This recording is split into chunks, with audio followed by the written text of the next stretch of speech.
Hello student, good morning. Welcome back to the class. Today we discussed about our next topic that are comparisons of traction motor. Okay, जो आज हम discuss करने वाले हैं, जो आज का हमारा टॉपिक है, जो हमारे ट्रैक्शन मोटर है, ठीक है, उस ट्रैक्शन मोटर का हम आज कंपैरिजन देखेंगे. So start our today's lecture.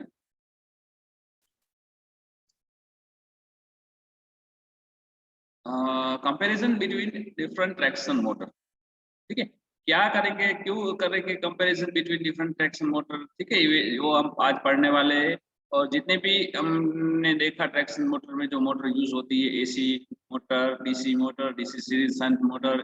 AC motor में देखा था हमने single phase AC motor, 3 phase AC motor, then repulsion motor, linear induction motor. Okay, तो उस सब भी मोटर में आज सबका हम कंपैरिजन देखेंगे, कौन सी मोटर ज्यादा सुटेबल है हमारे ट्रैक्शन सिस्टम में. ठीक है, और कौन लिस्ट सुटेबल होती है ट्रैक्शन सिस्टम के लिए.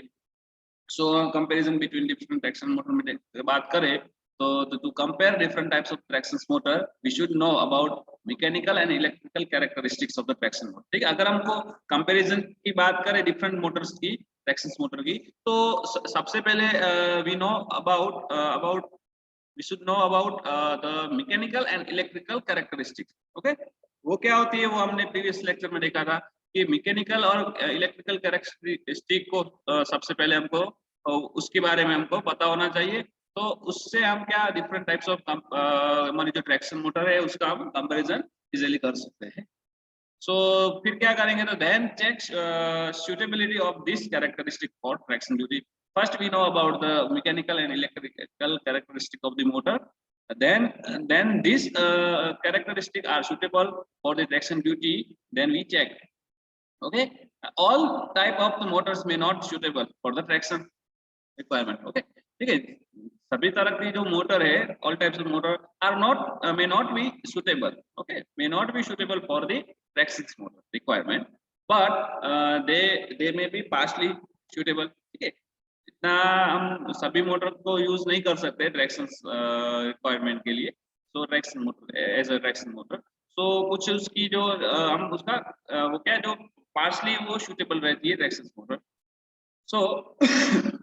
So selection of traction motor mainly depends upon required characteristics and the traction service. ठीक है, हम किस तरह से सिलेक्शन करेंगे, तो जो उसकी हमको ट्रैक्शन सिस्टम के लिए जो रिक्वायर्ड कैरेक्टरिस्टिक्स है, ठीक है, एंड ट्रैक्शन सर्विस, तो इससे हम हमारे जो ट्रैक्शन मोटर है उसका सिलेक्शन करते हैं. सो देखिए कौन कौन सी मोटर होती है, तो हमने आपको पहले भी बताया था. So considering the traction working requirement following the motors are compared. हम कौन कौन सी मोटर कंपेयर करने वाले हैं, तो डीसी सीरीज मोटर है, then DC shunt motor, then हमारा single phase AC series motor, repulsion motor, 3 phase induction motor, linear induction motor. ठीक है, तो सभी मोटर के बारे में हम ब्रीफली डिस्कस करेंगे. सो फर्स्ट हम देखेंगे डीसी सीरीज मोटर. तो डीसी सीरीज मोटर में क्या होता है, उसकी कैरेक्टरिस्टिक इलेक्ट्रिकल और मैकेनिकल कैरेक्टरिस्टिक्स, ठीक है, वो सब हमने प्रीवियसली लेक्चर में हमने स्टडी किया है. तो देखिए इसमें क्या रहता है, तो DC series motor is most suitable for the traction purpose. अगर हम बात करें ट्रैक्शन सिस्टम की, देन जो डीसी सीरीज मोटर है वो most suitable for the purpose of the traction. Okay, तो डीसी सीरीज मोटर है वो मैंने पहले भी आपको बताया था कि वो ट्रैक्शन सिस्टम में बहुत ज्यादा यूज होती है. क्यों होती है, तो as mechanical and electrical characteristics are matched. ठीक है, जो डीसी सीरीज मोटर है उसकी जो मैकेनिकल एंड इलेक्ट्रिकल कैरेक्टरिस्टिक्स है वो मैच्ड होती है. उस वजह से डीसी सीरीज मोटर है वो मोस्ट यूज होती है एज इन ट्रैक्शन सिस्टम में और ट्रैक्शन पर्पस के लिए. सो दे आर, देखिए वो हमारा इस डीसी सीरीज मोटर के बारे में मैंने आपको बताया था, वो क्या रहती है, they are simple robust in constructions. Okay, they are most suitable for the urban service due to the high starting torque and high rate of acceleration requirement. Okay, हमारी जो डीसी सीरीज मोटर है वो basically सभी service line में means के main line service, suburban service और urban service, उस सभी में डीसी सीरीज मोटर का यूज होता है. लेकिन the most suitable for the suburban services. ठीक है, क्यों, क्योंकि due to the high starting torque बहुत हाई होता है and high rate of acceleration requirement. Okay, suburban service में क्या होता है वो मैंने आपको बताया था, तो उसमें हमको स्टार्टिंग टॉर्क ज्यादा चाहिए एंड एक्सेलरेशन की रिक्वायरमेंट भी ज्यादा होती है। सो ये सब फुलफिल करती है डीसी सीरीज मोटर्स।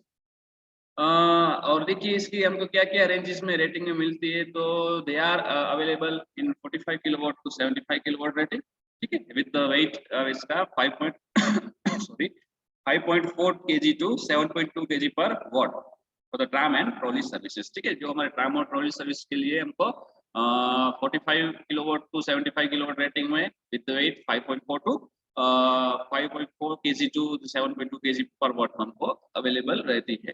अगर हम मेन लाइन सर्विस की बात करें, ये तो हमने ट्राम और ट्रॉली सर्विस की बात की, अगर मेन लाइन सर्विस की बात करें तो इसकी हमको कितने में इसका रेटिंग में अवेलेबल रहती है, तो they are available in 12 kg to 16 kg per watt capacity. So DC series motor offers easy asking on overload at the 200% of the motor with good commutations, ठीक है। इसका हम अगर इसकी लोडिंग की बात करें तो 200% से ज्यादा भी इसका ओवरलोड भी ठीक है ड्रॉ कर सकती है। So maintenance cost is comparatively very low, इसका मेंटेनेंस कॉस्ट है अदर मोटर के कंपैरिजन में इसकी लो रहती है। And easy starting, okay, easy starting है, speed control and set reliability property वो सब इसमें ज्यादा रहती है। And in short it is quite suitable for all types of the traction services, ठीक है। ये डीसी सीरीज मोटर हमारे जो भी सर्विस सिस्टम है, ठीक है, urban suburban and main line service सभी में हमारी traction motor DC series motor use होती है। This is shunt motors. So this motor are basically not used in a traction system. Why? Because of this type of motor is a very offers very low starting. This type of motor offers very low starting torque. So first this offers low starting torque and also its speed is constant. Okay, इसकी speed भी constant है, सो हम इसको क्या speed control नहीं कर सकते या फिर बहुत डिफिकल्ट रहता है स्पीड कंट्रोल करना। Then straight line speed torque characteristic proves its unsuitability of for a traction work, ठीक है। देखिए इसका जो straight line speed torque characteristic है, इसकी हमने डीसी शंट मोटर की भी स्पीड कैरेक्टरिस्टिक देखी थी, तो उसमें क्या था, तो स्पीड टॉर्क कैरेक्टरिस्टिक इसकी स्ट्रेट लाइन थी, मींस लीनियर थी। तो ये हमको सूटेबल नहीं रहता है एज अ ट्रैक्शन वर्क के लिए, ठीक है। तो DC shunt motor basically use नहीं होती है फॉर द ट्रैक्शन पर्पस, ठीक है। इसका रीजन है, तो first is the motor offers very low starting torque and constant speed. So and इसकी जो स्पीड टॉर्क कैरेक्टरिस्टिक है वो स्ट्रेट लाइन में होती है, so is unsuitable for the traction work, okay. Then बात करते हैं single phase AC series motor की, तो ये भी यूज होती है ट्रैक्शन सिस्टम में बहुत ज्यादा। तो देखिए single phase AC series motor with compensating winding is suitable for traction purpose, ठीक है। अगर हम बात करें single phase AC series motor की, तो वो उसकी हम ट्रैक्शन सिस्टम में यूज करते हैं विद द कंपनसेटिंग वाइंडिंग, ठीक है, सुटेबल रहती है फॉर द ट्रैक्शन पर्पस और वर्क करती है 300 volt AC. These types of motor working a very low power factor at a starting. तो ये जो मोटर हमारी है single phase AC series motor, वो क्या स्टार्टिंग में लो पावर फैक्टर पे वर्क करती है, so it offers very low torque, low starting torque, ठीक है, little low starting torque then DC series motor. जो डीसी सीरीज मोटर के कंपैरिजन में अगर बात करें, तो ये हमारी जो एसी सीरीज मोटर है single phase AC series motor, वो क्या स्टार्टिंग में है बहुत कम लो पावर फैक्टर पर वर्क करती है, सो इसका जो स्टार्टिंग टॉर्क रहता है comparison to DC series motor कम रहता है। Weight of AC series motor, इसका वेट की बात करें तो वो डीसी सीरीज मोटर से 1.5 to 12 टाइम्स ग्रेटर रहती है, ठीक है। सो हम इससे क्या होगा, तो जो हमारी जो इसका हम यूज इसको सब अर्बन सर्विस में इसका यूज हम नहीं कर सकते। जो हम डीसी सीरीज को हम यूज करते थे सब अर्बन सर्विस में, इसका यूज हम नहीं कर सकते, क्यों, क्योंकि इसका वेट डीसी सीरीज मोटर से 1.5 to 12 टाइम्स ज्यादा रहता है इसकी वजह से, okay. So these types of motor gives a satisfactory working on the main line service. So basically single phase AC series motor का use हम हमारी जो main line service है उसमें इसका हम use करते हैं, ठीक है। And speed control can be achieved by the varying voltage by charging from former tap position, ठीक है। इसका हम speed control कैसे करेंगे, तो हम varying voltage, ठीक है, voltage को varying करेंगे by the former tap position charging from the farmer tap position, उससे हम इसका स्पीड कंट्रोल कर सकते हैं, ठीक है। तो बेसिकली जो single phase AC series motor होती है उसका यूज हम करते हैं मेन लाइन सर्विसेज में, ओके। देन रिपल्सन मोटर, तो रिपल्सन मोटर भी क्या होता है, उसका वर्किंग प्रिंसिपल कैसा था, वो सब हमने प्रीवियसली डिस्कस किया है, स्टडी किया है. So in this motors high starting torque, इसका स्टार्टिंग टॉर्क बहुत हाई होता है, like DC service motor. Okay, speed control can be achieved by the varying commutator brush position. उसमें क्या होता था सॉरी, और जो इसका स्पीड कंट्रोल हम करते थे वो कैसे करते थे, जो हमारे ब्रशेस थे, ठीक है, कम्यूटेटर ब्रशेस थे, उसके हम पोजीशन को वेरी करके इसका स्पीड कंट्रोल करते थे. ठीक है, और इसमें देखिए ब्रेकिंग भी इजी है. क्यों क्यों इजी है, क्योंकि इसमें हमको कोई एक्सटर्नल रेजिस्टेंस की रिक्वायरमेंट नहीं रहती है. So actually braking is achieved by, हम कैसे करते थे इसमें ब्रेकिंग, तो देखिए actually braking is achieved by changing brush position. Okay, so braking is achieved by we are the changes the position of the brush and in the opposite direction of the motor rotation. जिस direction में motor rotation करती थी उसके opposite direction में we change the brush position, then we do braking. Okay, hence no external equipments are required for braking process. So in the repulsion motor there are no external equipments required for the braking process. So it is a light in weight as compared to other types of motors, और it is the most suitable for the traction service. ठीक है, इसका weight भी as compared to the other motors कम रहता है, and ये हमारी जो repulsion motor रहती है, ठीक है, वो traction service में बहुत most suitable है. Then बात करें हम 3-phase induction motor की, तो देखिए these types of motors are simple. Okay, we all know about the 3-phase induction motor. It is a very simple construction and robust. Okay, and simple in operation also. But it requires also less maintenance. But the main disadvantages of this motor are low starting torque. ठीक है, इसका जो low starting torque रहता है इन 3-phase induction motor का वो low रहता है, and इसकी जो speed almost constant. So complicated speed control. ठीक है, हमको क्या करना रहता है इसमें ट्रैक्शन मोटर में, first of all we need very high starting torque, then we also variable in speed. Okay, क्योंकि हमको स्पीड कंट्रोल करना रहता है इसलिए.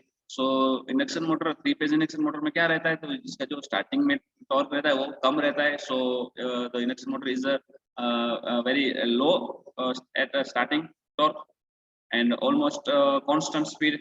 So complicated speed control, speed control को बहुत complicated हो जाता है, and unsuitable speed torque characteristic. इसकी speed torque का characteristic भी रहती है, वो unsuitable रहती है हमारे traction purpose के लिए. So this motor is not suitable for the traction work. So हम क्या इस मोटर का यूज नहीं करते, but इसका यूज अभी वर्ल्ड में हो रहा है. It is mainly used in Hungary and Italy. ओके, इसका यूज वहां पे 3-phase इंडक्शन मोटर का यूज ट्रैक्शन वर्क के लिए हंगरी एंड इटली में हो रहा है.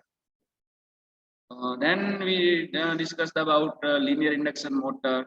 आपको पता है लीनियर इंडक्शन मोटर में कोई रोटेटिंग पार्ट नहीं था. Okay, so linear induction motor is working on the same principle that the rotary induction motor. तो लीनियर इंडक्शन मोटर का वर्किंग प्रिंसिपल है, ठीक है, वो सेम एज हमारा जो रोटरी इंडक्शन मोटर है उस जैसा ही था. ठीक है, so its speed control can be done by changing supply frequency. इसका हम speed control कर सकते हैं. We control the speed by this motor by changing the supply frequency, and its coefficient of adhesion is maintained irrespective of speed. इसका जो coefficient of adhesion रहता है वो हम कैसे maintain करते थे, इसके speed से. So hence there is no limitations of tractive effort. So उसका कोई tractive effort में कोई limitation नहीं रहता, क्योंकि हम इसके speed से हमारा इसका coefficient of adhesion maintain रखते थे. ठीक है, and it offer very high speed. We also discuss about that in a linear induction motor, तो इसकी speed रहती है बहुत high रहती है. Okay, so elimination of current collecting gears can be achieved by the interchanging position of the stator and rotor. ठीक है, इसमें क्या जो हमने देखा था कि जो करंट कलेक्टिंग गियर था, ठीक है, वो भी हमका इसमें एलिमिनेशन हो कर देंगे. कैसे, तो by changing the achieved by the interchanging the position of the stator and rotor. जो स्टेटर और रोटर की पोजीशन है उसको हम चेंज करके ये हमारा जो करंट कलेक्टिंग गियर है उस प्रॉब्लम को हम एलिमिनेट कर सकते हैं. And it also offer higher power to weight ratio. ठीक है, इसका ये हमको क्या ऑफर करेगी, जो पावर टू वेट रेशियो रहता है, ठीक है, वो हमको बहुत ज्यादा हाई रेट में ऑफर करती है. So linear induction motor is widely used for the high speed trains locomotives in the world by the utilizing magnetic levitation principle. Okay, okay. Nowadays the linear induction motor are widely used in the world because of its high speed trains locomotive. Okay, and this motor is basically works on the principle of the magnetic levitation. ठीक है, magnetic levitation क्या होता है वो हमने आपको discuss में बताया है. ठीक है, so these linear induction motors are basically widely used in the world for the high speed trains. Okay, so today's lecture are over here. I hope आपको सब कंटेंट अच्छी तरह से क्लियर हो गए होंगे. So आज का सेशन हम यहाँ पे एंड करते हैं. Okay, thank you so much.